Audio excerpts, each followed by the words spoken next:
So I asked you to get pillows and blankets because I think on a presentation about taking care of us and being mindful, it's important to practice that as we're learning.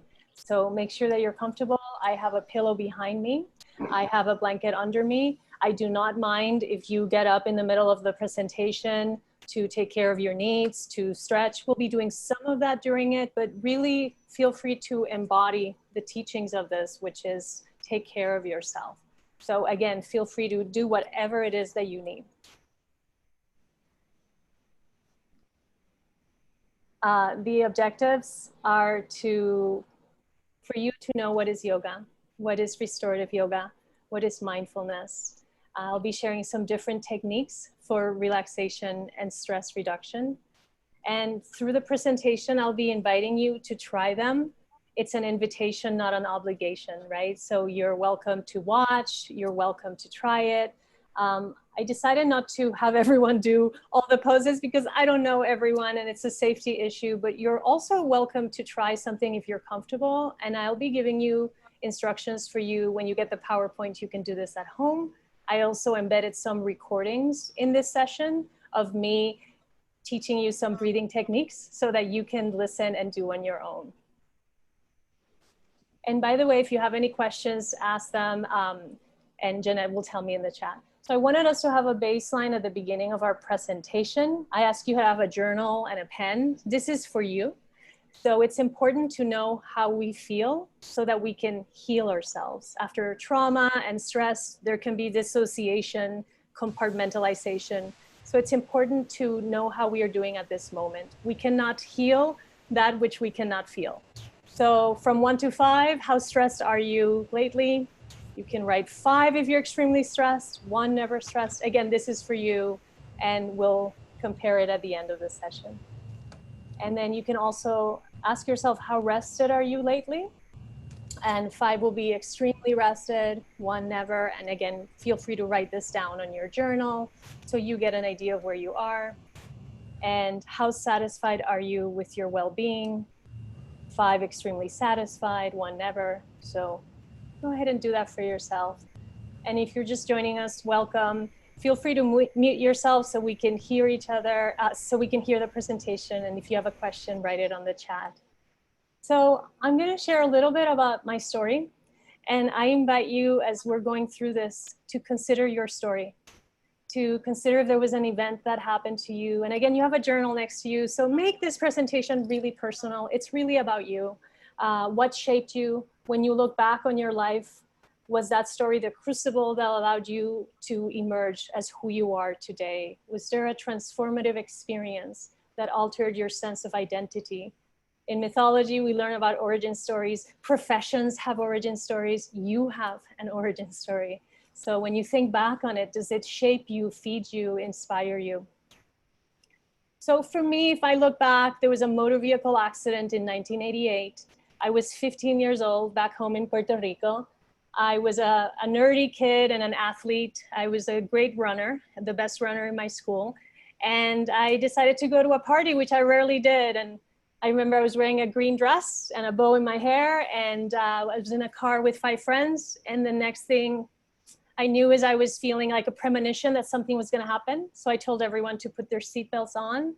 And everyone laughed. I put mine, and the next thing I remember is a priest was giving me the last rites. So I woke up not knowing what had happened, and there was no pulse. So I almost died. I lost 75% of my blood.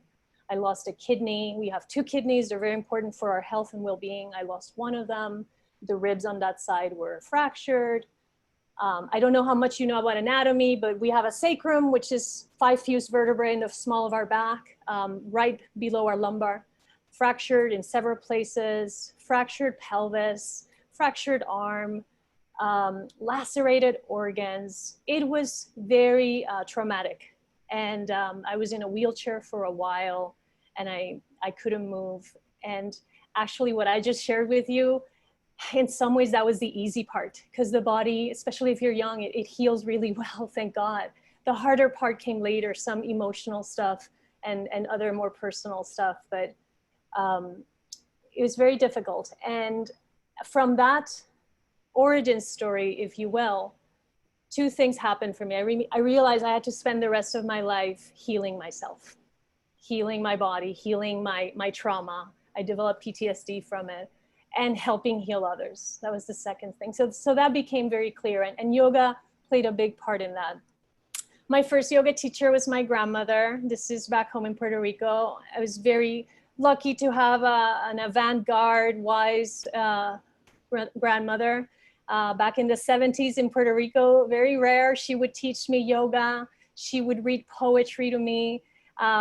She would just share breathing exercises from yoga, philosophy. I wasn't that much into yoga. Remember, I was a runner and I just wanted to run, and yoga seemed a little strange. But then after the accident, I couldn't really run again the same way. So I rediscovered yoga. So when you hear yoga, usually people will say, oh, it's a bunch of exercises and stretches, but it's a really ancient tradition, over 5,000 years old. It's a philosophy, it's a discipline. And the word itself comes from an ancient Sanskrit word that means yuj, which means to yoke or to bind. So as you can see in the picture, that's a yoke. It's a contraption that's used over the heads of animals to pull a heavy, heavy, heavy load. So yoking to something, binding to something, uniting with something.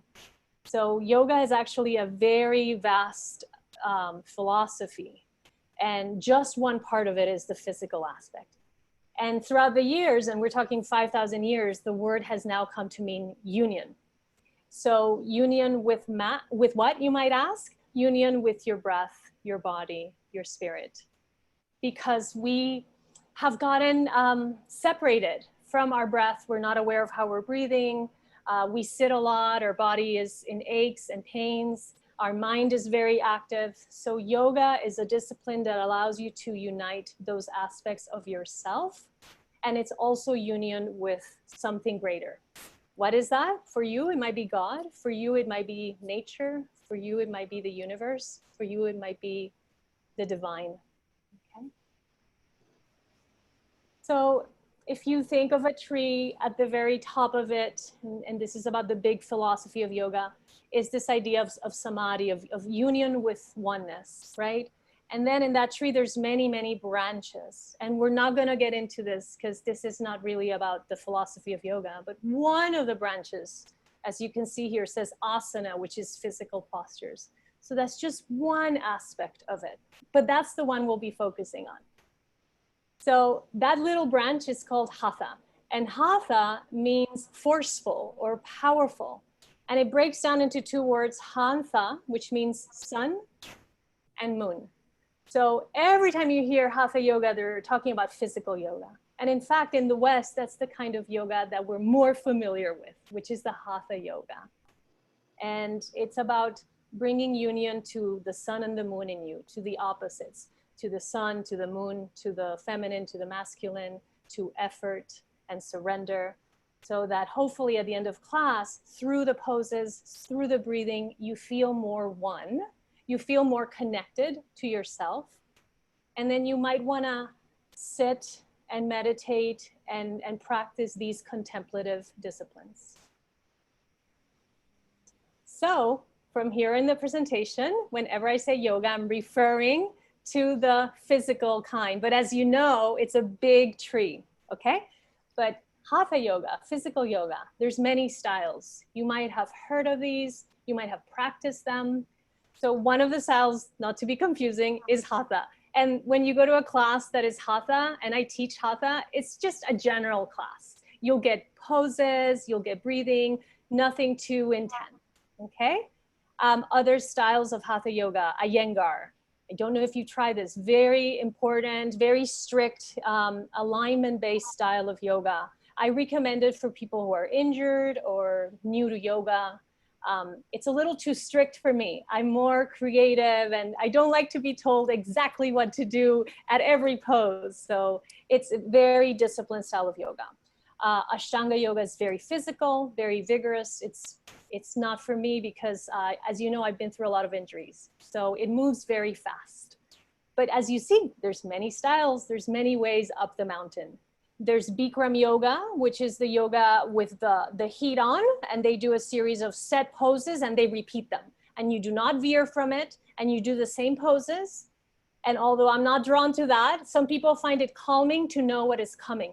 And again, this is for you. You get to decide what is your path. If you want to try yoga, many styles. If you don't want to try yoga, that's fine too. There's also Kundalini, Kripalu, Anusara, Yin, gentle, chair, pregnancy, laughter. It's gotten to the point where I call it yoga and. There's so many classes. It's a yoga and phenomena, yoga and laughter classes, yoga and dogs. It's called doga. For real, I'm not making this up. Yoga and goats. It's goat yoga. And you know, some people, some of my friends and colleagues, they look down on it and they're very traditional. And I say, good for them. If it takes a dog for you to do yoga, yay. If goats do it for you, go. Whatever takes you up that mountain. So, and then there's restorative, which is my personal favorite style. Okay, so when you're doing yoga, remember it's union of your body, of your breath, of your mind. You want to do a kind of breath that lengthens it a little bit so that you can move with it. And it's called ujjayi breath, which means victorious. And it is said to help with mental clarity.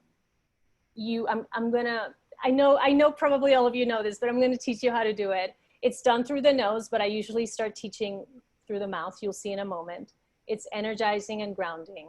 So we're going to try that now. So wherever you are, take a comfortable seat. And if you, for whatever reason, prefer to lie down, you can do that as well. This is your time. So I have a pillow behind me. I'm sitting on a blanket. I just try to make sure I'm comfortable, because if I'm comfortable, then I'm able to share my message with you more clearly.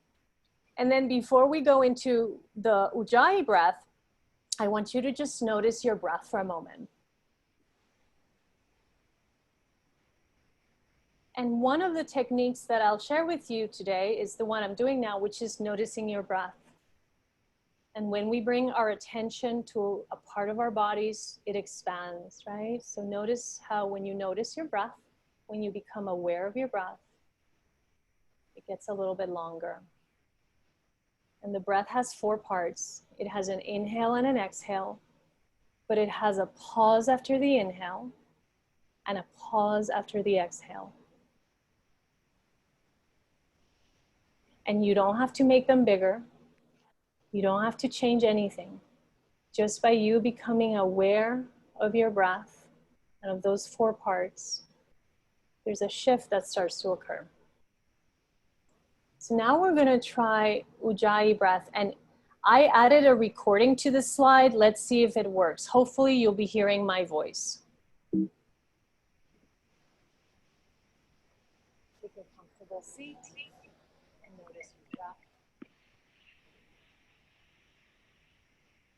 Today we are going to practice ujjayi breathing. Can you turn it up a little, please? How do I do that? So you're going to place your hand in front of your mouth and pretend that your hand is a window pane. I have no idea. I think if you just turn the volume up, like on your computer, like the speaker. I did. If you want to see your breath in the window, then do that again. Okay, so, oops, now it's not gonna stop. So what I'll do is I'll just tell you, but you have it embedded in you for later in your day or in your week or in your life. So what you wanna do is with ujjayi, it's easier to start through the mouth. So imagine you wanna see your breath on a window pane and you go, so try that. And notice how your breath has moisture and heat. And then see if you can do that, not just on your exhale, but on your inhale.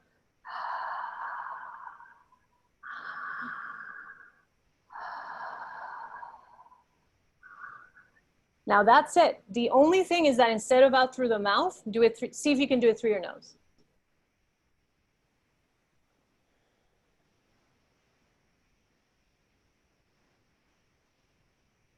And see if you can do it with less tension so that only you can hear it and not your neighbor, okay? Now we'll add a little bit of stretches, so release the arms.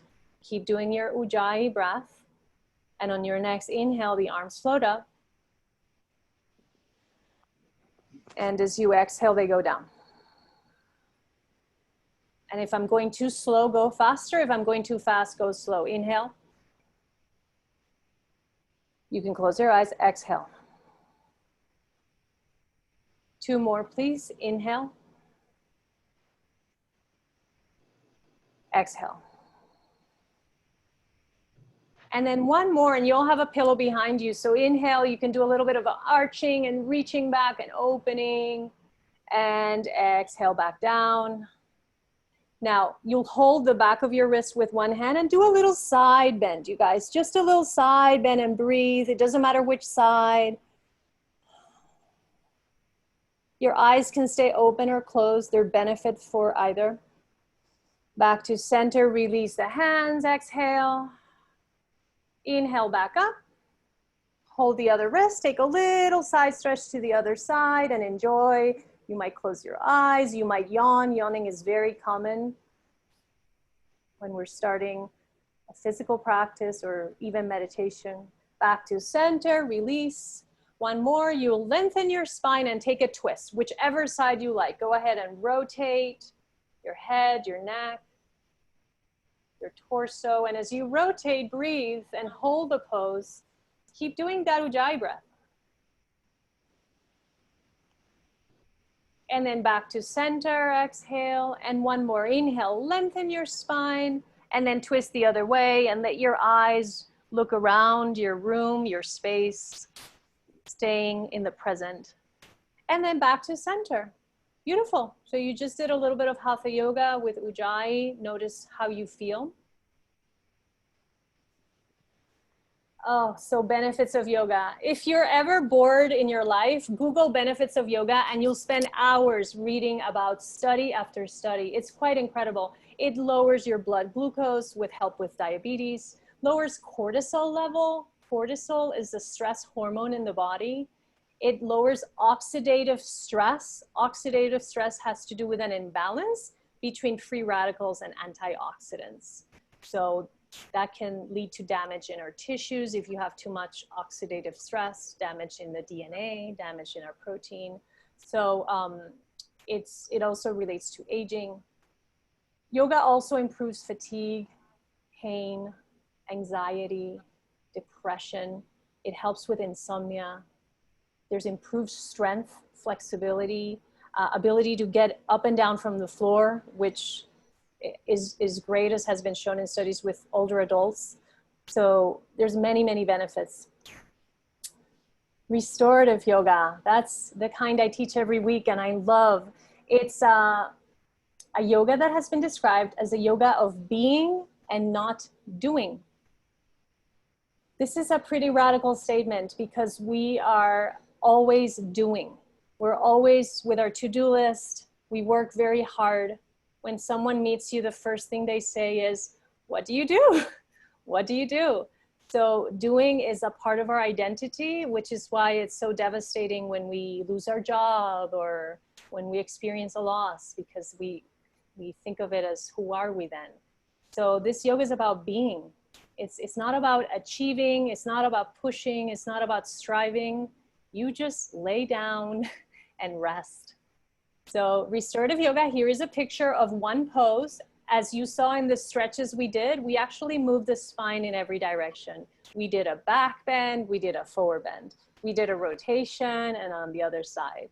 We did a side bend and another side bend, and we sat up tall. So that's all the movements of the spine. In a restorative class, there's back bends like she's doing. There are poses where you fold forward. There's twist, there's side bends. Does that make sense, you guys? Yeah. So yeah, and then restorative yoga is about supporting your body with props. Why? So that it can be comfortable, so that you can be at ease and relax. So if you lay down right now, maybe for the first 30 seconds, you'll be okay, but maybe after 5 minutes, your neck will be bothering you or your lower back, and you won't be able to go past that. You will stay in the uncomfortable emotion, right? So when you do restorative, it's supported by props, by blankets, by pillows, by bolsters. And when you do it, and we'll talk more about this in a moment, you start to go into what's called the relaxation response, which lowers your blood pressure, cortisol levels, increases blood to the vital organs, very healing.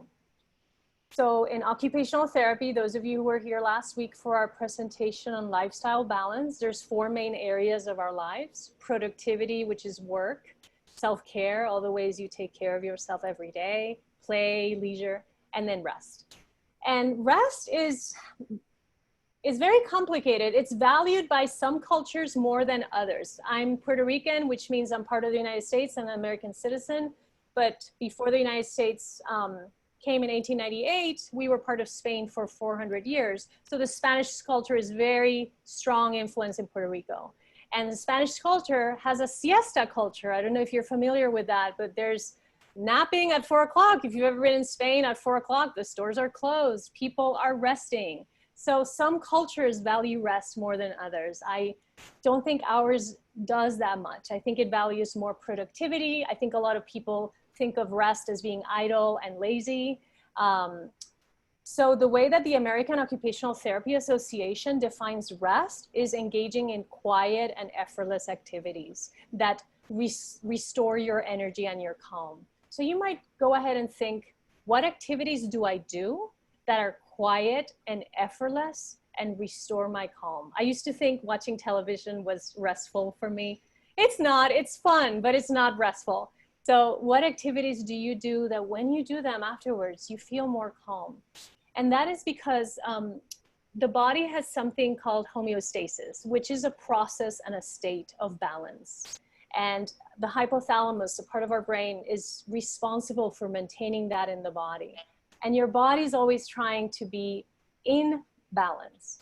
However, a stress is something that threatens that homeostasis, or that you perceive it to be threatening. This is a key point. What you perceive as stress is different from what I may perceive as stress. Again, stress is how you perceive a threat. So for you, it could be loud music or a big crowd. Actually, those are my stressors. But a lot of people love loud music and crowds. So there you go. So rest strategies. There are activities that you can do. Maybe you already do them. Maybe you're doing them more now during COVID, that elicit the relaxation response in your body. And one of them is progressive muscle relaxation, which is where you go through your body. Like right now, notice if you're tightening. For me, it's the forehead. For me, it's the trap area and the shoulder. So go ahead and do that. Notice, am I holding any part of, is any part of my body really tense that doesn't have to be? And if it is, am I creating that tension? So that's a practice of mindfulness. You're being aware of the present. There's breathing techniques, which we've gone through a couple already. There's also healing modalities like acupuncture, massage, tai chi, qigong, yoga, and restorative, which help elicit the relaxation response. And I know some of you are knitters, so that's another activity, although I have to say it goes back to intention, because I was hearing from one of you that you knit for work. So that's a very different activity than knitting just for the sake of it. So intention is key here. Prayer, meditation, chanting are other examples of restful strategies. So please feel free to continue to do these or other activities that help calm you, because taking care of ourselves in this way is a political act. It's important so that we have more to give to others. Oh, this is wonderful. So, okay, so you're walking down a dark alley, and I don't know why you would be doing that, but just go with me on this example. You're walking a dark alley, and you just had dinner, and you're walking, and you're digesting a sandwich, and you're happy, and then in the dark, you hear a sound. So the eyes and the ears are out of the 5 main senses. They're called the distal senses, and they're the ones that are triggered for trauma and stress, right? So you hear something, you turn your head, oh my God, a snake, okay? So immediately your body and your nervous system, who cares more about your safety than anything else, the stress response starts. And it's a little bit complicated, but a part of your brain called the amygdala, which you might have heard of, which is the fear center, sends a quick message to the hypothalamus, which is a part of our brain that has to do with homeostasis. And then the hypothalamus begins two interacting stress systems. One is the HPA, and there's not going to be a test. Everyone relax. It's no worries here. But HPA, and then the sympathetic. HPA stands for hypothalamus, pituitary, adrenal. So the hypothalamus sends a message to the pituitary, the master gland, and that sends a message to your adrenal glands, which are on top of your kidneys. And then they release cortisol, which is the body's stress hormone, which keeps you alert for a long time. At the same time, the hypothalamus, which is protecting you, calls on the sympathetic nervous system, which is part of the autonomic nervous system. And it's called sympathetic because it's sympathetic to your needs. It wants to take care of you.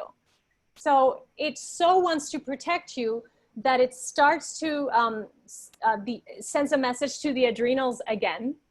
And they secrete something called adrenaline, which is now called epinephrine. So what happens is that your body goes into a very shifted state where your heart rate increases, where your blood pressure increases, where your breathing becomes fast but still a little shallow, where the muscular tension increases, and where the blood that was mostly in your vital organs gets diverted to your extremities.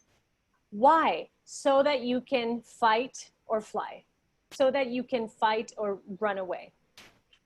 And that sandwich that you were digesting, remember I said you were walking down a dark alley and you just came from a restaurant, you were digesting, that stops. Your body stops digesting because your body's in danger, right? So it stops digestion, it stops reproductive function, it stops everything stops to protect you. It's a real brilliant system designed for a physical response. The problem is most of our stress is not physical. We're seated at our desk, we get an email, very stressful email. There's no tiger coming to eat us, there's no snake, it's just an email, but our body is reacting as if it's in physical danger. Does that make sense? Okay. Now, you're walking down that dark alley, you hear a sound, your eyes, your head turn over, oh my God, a snake. No, it's a rope. Oh, it's a rope, thank goodness. So then the opposite part of the autonomic nervous system, it's called the parasympathetic. Para means next to or alongside. And the parasympathetic turns on and it does the opposite. So then your heart rate decreases and slows down, your blood pressure decreases, your breathing becomes deeper, your blood, remember it was mostly in the extremities, gets diverted back to your main organs, so that your digestion continues, reproductive function, immune function, saliva increases. So I don't know if you had the experience when you're really relaxed and suddenly you start drooling and you're like, oh my goodness. I see clients in my home office and we do rolfing, which is a kind of a healing modality.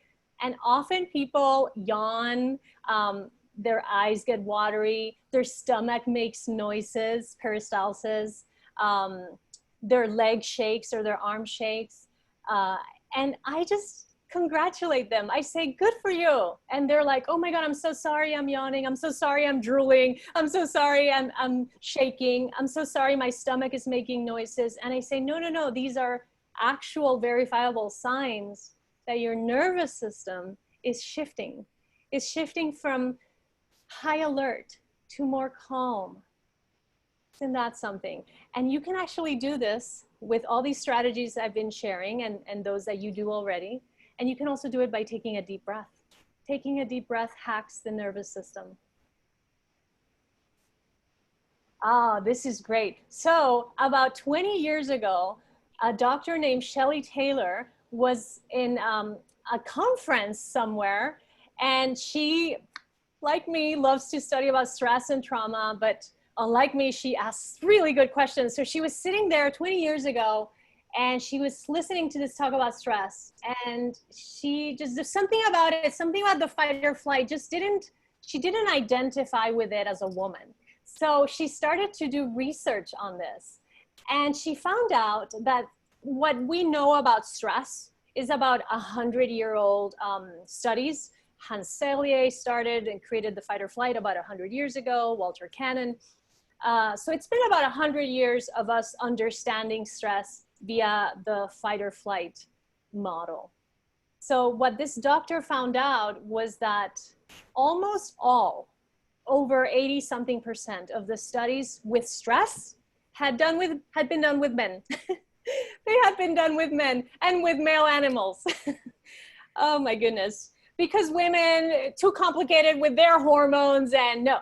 So I was blown away when I learned this, that sometimes we just take for granted, oh yes, the stress response, yes, of course. And here's someone like Dr. Taylor who says, wait a second, who was left out of this? Whose story is not being told here? So she started to do research with women and with female rats.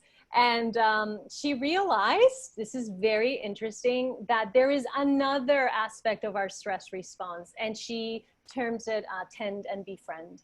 And it's this idea that traditionally women are the caretakers of their children. This is a very traditional idea. I personally don't have children, but I have tend and befriend. So traditionally women were the ones who took care of the young and most vulnerable. Therefore, they couldn't leave them behind to run away.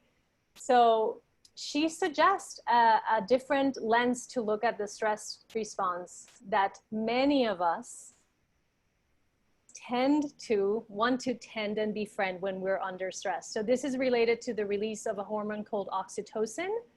And whenever I would read about oxytocin, it was always in relationship to a mother and a child, but we all have oxytocin. It gets secreted when you're with your pet. I'm a big cat lover, and whenever my cat looks at me in the eye, I am happy to tell you that science has discovered oxytocin is released on both you and your pet. So keep staring at each other's eyes. So oxytocin deals with affiliative behavior, stimulates social bonding. It's about interaction, whereas fight or flight is about action.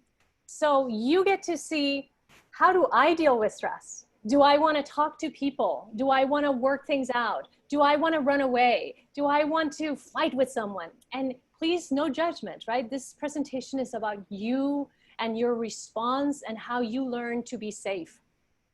So yeah, tend and befriend might explain the tendencies during stressful times for people to come together. Very beautiful.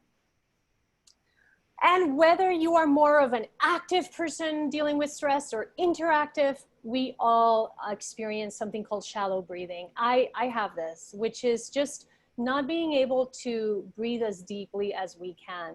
And there's many factors for this. One could be environmental. If you're in a polluted area, of course, you don't want to take a deep breath. If the temperature is too hot or too cold, if there's too much noise, sometimes also affects us. There's internal stressors, trauma, anxiety changes the way we breathe. There's also cultural expectations. So what I mean by that is clothing. Think of the restrictive clothing that women have traditionally worn throughout the ages. I don't know if this is too personal for the Emeriti, but whenever I would come home from school, I would take off my bra. That was the first thing, because I just needed to take a deep breath. So, just think of all the restrictive clothing that we wear and how that impacts your breathing. Stress leads to shallow breathing, and shallow breathing leads to stress. So it's a chicken and egg thing. So sometimes we're just so stressed, we start to breathe very shallow. And sometimes for many of these factors that I mentioned, you can be breathing in a shallow manner and you start to feel stress and you create a story out of your physiological state.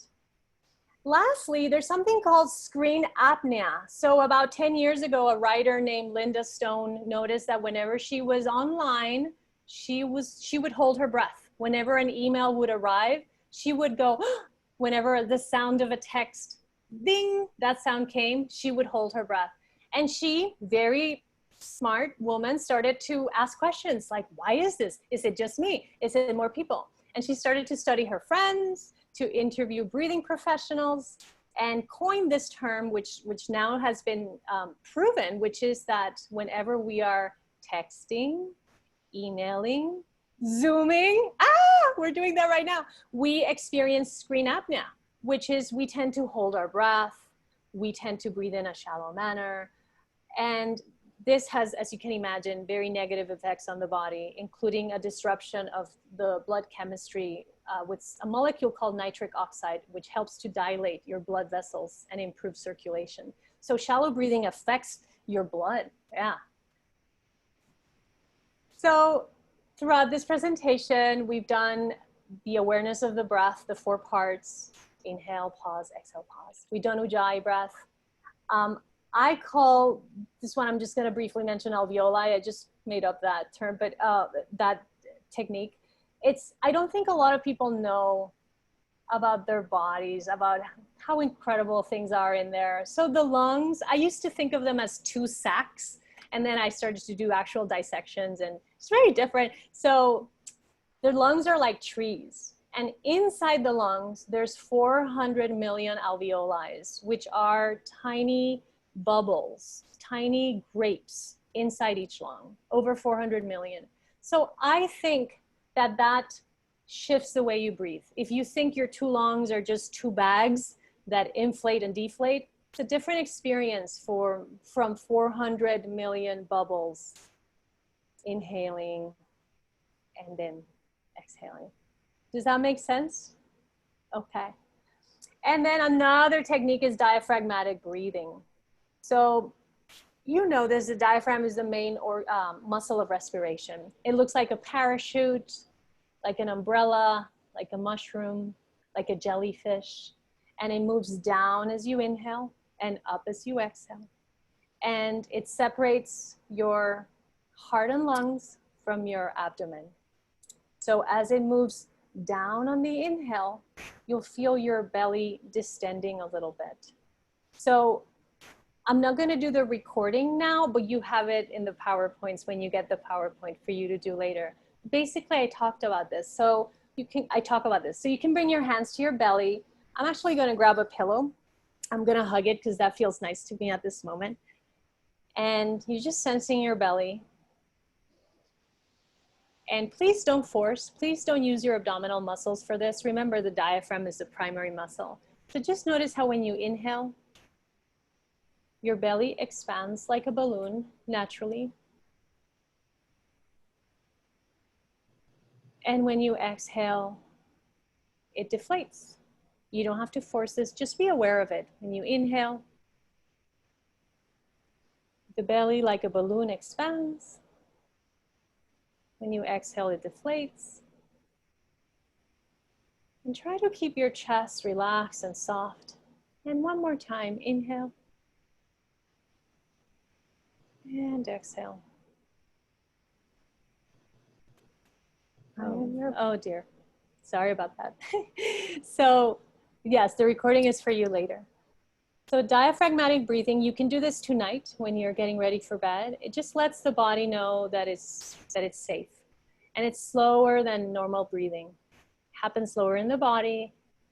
And what happens when we do shallow breathing, we overuse our chest muscles and our neck. So it just helps with the relaxation response and has incredible benefits. I feel like I've been saying this over and over, but it is true. It lowers your blood pressure, releases muscular tension, increases energy levels. So yeah. Yeah, it's soothing, it's grounding. And please remember, there's not a right way. So try not to force these techniques. Generally, when you start to breathe in a slower manner, you feel better. And then when you start to feel better physically, you are more inclined to be with yourself and not escape, and maybe sit for a moment and practice mindfulness. So mindfulness is the ability to be present and be in a non-reactive state where you can respond. Think about in your life when you feel that, and how hard is it sometimes with all of our stresses. Think about when you feel like you're in the moment with someone You're not reacting. And what is that like in your body? What is that like for you? So restorative yoga is a way to be mindful. You lay down, you notice your breath, you keep coming back to the moment over and over. And practices like these, whether you choose to do meditation or restorative or any other practices, they change you. They change your brain. They help your concentration. They decrease anxiety. You're more positive. So think if there was a pill out there that you could buy that promised you all of this. That would be a good pill, right? And we can do these things. It's hard, but we can create habits to practice if you're drawn to them. So there's a neuroscientist, Dr. Alan Watkins, who write about how our life and our choices, they are informed by our actions, of course, but our actions are informed by our thoughts. And our thoughts are influenced by our feelings and our emotions. So our emotional state is composed of physiological signals, and we can be aware of them as they're happening. So there's a quote that story follows state. Story, your narrative, how you're feeling at this moment follows state. So the more your physiological state is aligned and at peace, then you won't be creating stories that cause you pain. And that's a longer topic. We can talk more about that later. Oh, yes, sorry, I got scared because no one has talked so far. Cal wants to know, how does mindfulness differ from meditation, such as transcendental meditation? Oh, what a great question. So meditation, like yoga, is a big, big, big tent. It's a big tree. And underneath it, there's many styles and practices. She mentioned TM, Transcendental Meditation, which I studied for a while. There's tantric meditations, there's loving kindness meditation. There's so many styles, right? Meditation is something you do. Usually you sit, you're quiet, you have your mantra or you have your intention, whatever it is. Mindfulness is more a way of being. So you can practice mindfulness meditation and then, oh, okay, I finished meditating, let me go with the rest of my day. But mindfulness is what you take with you as you go on through the rest of your day, of your life, is this ability to be present with all that is. So let me know if she has another, or anyone else has another question. Ellen Langer, Professor Ellen Langer, who's just someone to read more about. She's incredible. She talks about, she wrote a book called Mindfulness, and she talks about how it's the practice of continually noticing what is new right now. What a great way to understand it, because it's putting you in the moment where all healing occurs. So right now, what is new is look around your room. Is the light different? Is something different? So that is going to make you mindful. That is going to bring you to the present moment. Okay. Just wanting you to know options for you to do maybe tonight in bed. There's a pose called Constructive Rest, and you're welcome to do it now. If you're like, oh my God, this woman has been talking for a long time, I need to lay down. You're welcome to do that. Constructive rest. You lay down, you bend your legs.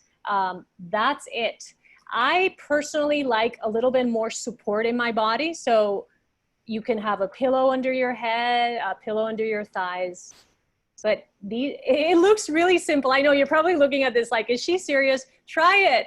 Set a timer for 10 minutes. Try it. And then notice how you feel after. Okay. Very popular. Legs up the wall. Who doesn't love this, right? Legs up the wall, legs up a sofa. You can set your timer for 5-10 minutes. You can put a blanket under your head. Very many variations. And I invite you, if you're trying these poses, to start with some of the breathing techniques we went through, because that's going to help settle your mind a little bit.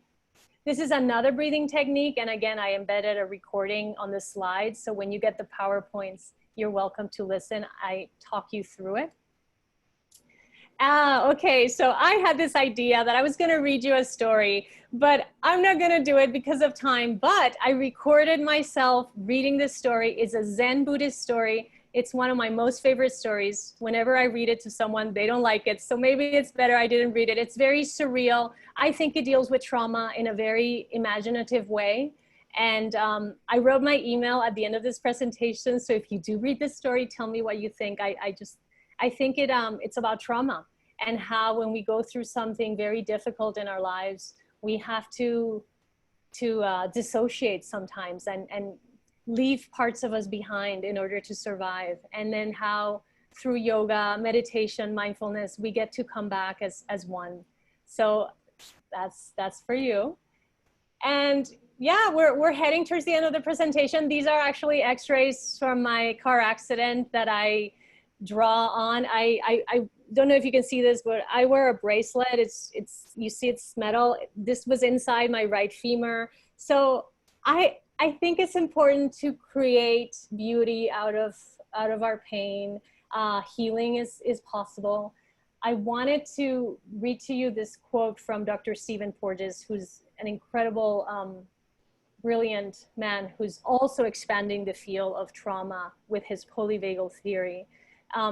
It's a long quote, so make yourselves comfortable, shift a little bit, use your pillow.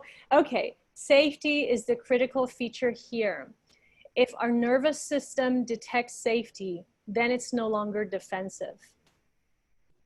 When it's no longer defensive, then those circuits support health, growth, and restoration. It is a hierarchy, and the most important thing of our nervous system is that we are safe.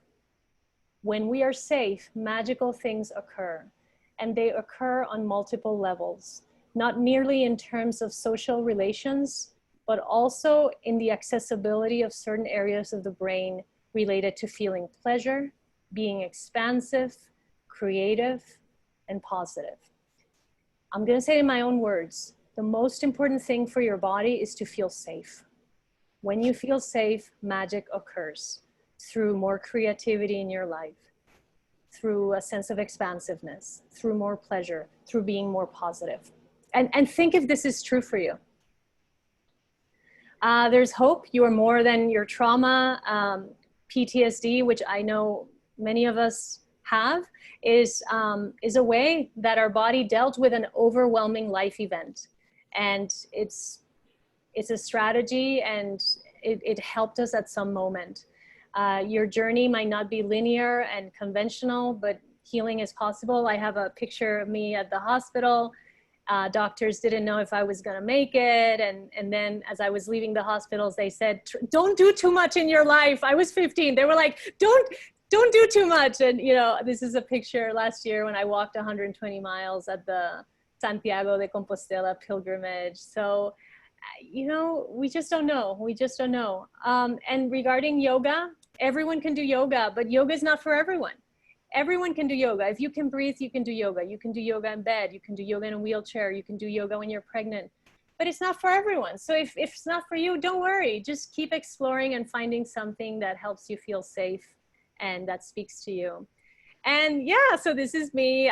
When I go to sleep, sometimes I put a little towel on my neck. I had a lot of trauma in my neck. I used to get feeding tubes down there when I was in the hospital. So just putting a towel there feels very lovely.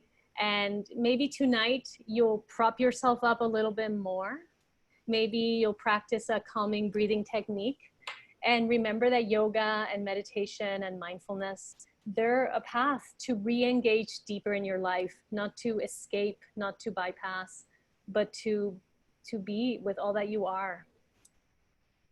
Oh, okay, so we're back in the poll. So if you did this at the beginning and this is for you, you can write down how you feel right now. I know I feel more calm. So how stressed do you feel? How rested do you feel? How do you feel about your well-being? So, you know, I just wanted you to have a before and an after experience. Thank you. This is my emails. Please stay in touch. If you're interested in trying restorative, I teach every Saturday at 4 and I can bring you more information. There's some resources about meditations, body scan, stretch. Tara Brach is one of my most favorite meditative teachers. And then a bunch of references for those of you who want to see that. I'm going to stop sharing because I need to see you. It's been lonely. I only saw like 2 people. Hey, thank you. Oh, there you are. I was like, where's everyone? Okay, so please, oh my goodness, there's questions. I didn't realize. If anyone has comments or questions. Okay, all right. Well, I do. Oh! So USC and UCLA have quite a bit of resources and professors and all that kind of thing. They've got mindfulness, they've got yoga, all that kind of thing. And I will ask my students to help create like what you have there, places where people can go. I just received an email from one of our retired physicians today after having an RFA, a Retired Faculty Association meeting. UCLA Hammer Museum has a weekly mindfulness meditation online.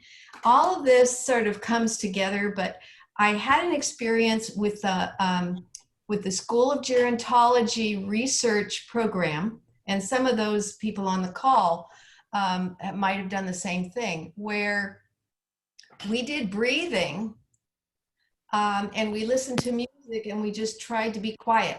Nothing else, nothing else. You can, and that goes with biofeedback and everything else, just the breathing and clearing your mind, which is more along the lines of this restorative yoga. So doing a very still pose with very quiet breathing. It was amazing to me. They had me hooked up to all kinds of things. And just by listening to my favorite music or, versus quiet or whatever, and breathing, my blood pressure lowered, the stress lowered, because they were testing. I'm not sure what the results are yet, but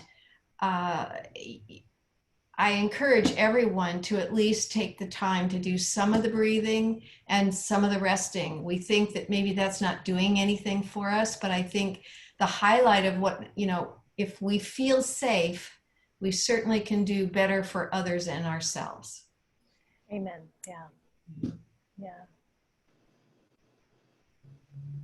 Karen, any response from you as opposed to what you've been doing on Saturdays? You need to unmute yourself. That's right, the dogs were barking. I was sort of falling asleep. I was waiting for those poses because it's so restful on Saturday. Because on Saturday, though, MC speaks to us, her voice is so calming. We do these restorative positions that really relax us. And I kept waiting, but at the end, I kind of laid down and I did Vinyasa Yoga. And so you didn't mention that one. I thought that was a popular one here, no? Oh, forgive me. There were so many. And I should have said that out of Ashtanga Yoga, which was the third style of Hatha Yoga I mentioned, out of Ashtanga, which is the physical vigorous practice, the American version became Vinyasa or Power Yoga. So forgive me for not mentioning that. But yeah, these styles of yoga are like mothers that continue to birth more styles and so forth. Yeah. So yeah.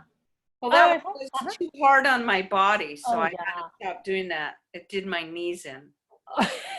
Well, good for you for listening to your body. I think it's very tricky when we're doing so-called spiritual practices and we start to feel discomfort. It's very interesting how sometimes in the spiritual world, we end up not listening to ourselves. And it's a different topic, and I can talk about that for a while too, because sometimes we can be intolerant with ourselves while being spiritual. And I studied with an amazing teacher. I won't say her name right now, but she busted her knees from meditating. And she thought she had to sit and not move. And I'm blown away by that, by how we might have the best intention, but we might just keep forcing ourselves into a specific pose because we think this is the way I have to be, you know, so. So I would encourage those that are on the call. This is the second in where we had just one occupational therapy presenter rather than all 7. And so we do encourage you to, as I said before, we don't charge for any of our Zoom sessions. So your payment is to do the evaluation and make suggestions for the future. So Courtney will be sending out just a little mini evaluation. And more important than ranking or rating, that's not what I look at. What I look at are, what are your suggestions? You know, what did I learn? What are your suggestions? What do I want more of? Kind of thing. And then we'll have a whole new batch of folks in the future, but I'd love to stay connected to all of our OT students as they progress in their careers. I think it's really been valuable. Yeah, and I agree. I feel so blessed to be here and be with you all. And please know that as soon as I'm done, I'm going to send the PowerPoint presentation to Courtney so that she can send it to you guys. And in it, I just did some recordings. You're welcome to enjoy them and stay in touch. Let me know what you think. That's great. Any questions from anyone? Well, I'm glad that I could finally hear you and see you. I tried to get in at 2:30 because I lost track of time, and I couldn't get in for some reason. Anyway. So you did not show up in the yeah. So I'm not sure what I should have. Yeah. I'm so sorry. But anyway, I understand. I'll be getting a copy of that on the internet, right? Yes. Great. Thank you. Thank you. Anyone else have any questions? Thank you. Thank you. Thank you so much. I have a question. Yes. So you had been quite an athlete. How did you channel that skill and strength to what you do now? Because you were awesome talking about OT. I was so impressed because it gave me a different understanding and perspective I had never thought about. My goodness, I could cry. I'm crying a little bit for some reason. Thank you. Thank you. Can I call you Calvin? Is that okay? No? You call me, hey, you. So how did I channel my athleticism? You know, I think it helped me so much with my accident. The doctor who's in the picture with me in the first slide with the accident, he asked my mother right after surgery, is she an athlete? Because her heart is a little bit bigger. And so I just think being an athlete was such a gift for me. It taught me about discipline and you know, really working hard. But there's also another aspect to athleticism that's tricky, which is the whole no pain, no gain. And I don't like that because I'm now more about, oh, there's pain, let's work around it to make the body more comfortable. So I think it really helped me. And in other ways, I have to be mindful to continue to pay attention to my body. And if I do feel pain, and by pain, it's not necessarily something dramatic. It could be my lower back bothers me after a few hours on Zoom. I can just keep pushing. I can just stay seated and keep going. And, oh, I'm not going to move from here. I'm an A student or whatever. But then I have to be like, no, the body needs tending and befriending. So it's a part of my life, Calvin, but also I was able to develop others like all of you.